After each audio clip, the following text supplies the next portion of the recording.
Abu Hanifaning shogirdlari bo'lardi. Zufar al-Huzali degan. Shu kishi ko'p bahs qilar ekanlar. Bahsda qarshi tarafni tilini chaynatib olar ekanlar. Qarshi taraf bahs qilganda tilini chaynab qo'yar ekan. Keyin kishdan so'rashibdi, siz qaysi darajagacha bahs qilasiz odamlar bilan? Deganda, qarshimdagi odamni jinni qilib qo'yguncha bahs qilaman degan. Chiqar abroringni la'natlashamiz. Chiqar abroringni.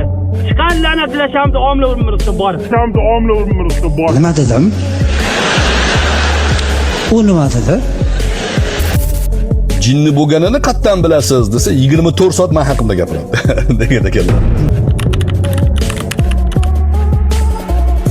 Jinni bo'lganini qatdan bilasiz desa 24 soat men haqimda gapiradi. 24 soat degan ekanlar. 24 Jinni bo'lganini qatdan bilasiz desa 24 soat men haqimda gapiradi. 24 soat degan ekanlar. 24 Ikkinchidan degan ekanlar. Gapirgan gapini ya'ni aljiraydi. Nima deganini bilmay qoladi. Avval salom aytganlar. Kajasating vahid deb. Qani bitta kajasating vahid ustoz? Arabchani mendan zo'r bilasiz-ku. Hay, tinchlik o'zim. Ozgina kayfim bor, vaqt ber, banda.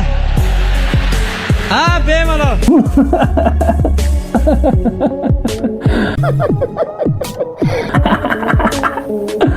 Iltimos qilaman onajon, mana shu kelligingiz kulmasa. Mana shu keldim kuladi. Gapiraveradi, shu gap bo'lsa bo'ldi deydi. Agar haq yo'lda tursangiz, qarshingizdagi odam insofli bo'lsa qabul qiladi.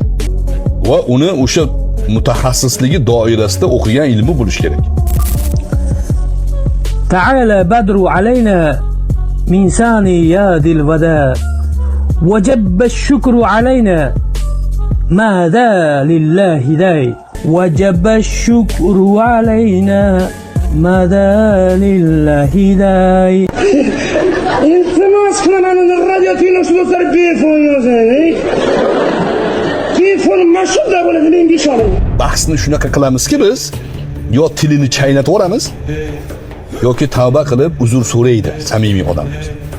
Biz ham xato qilsak uzr so'raymiz, lekin tilimizni chaynab olmaymiz. Insof bilan qabul qilganlarni soni mingdan oshiq hayotimizda bizga ro'baro kelgan, uzr so'ragan, qilgan xatosini tan olib bizdan oxiratga qolmasin, kechiring iltimos deganlar soni ko'p.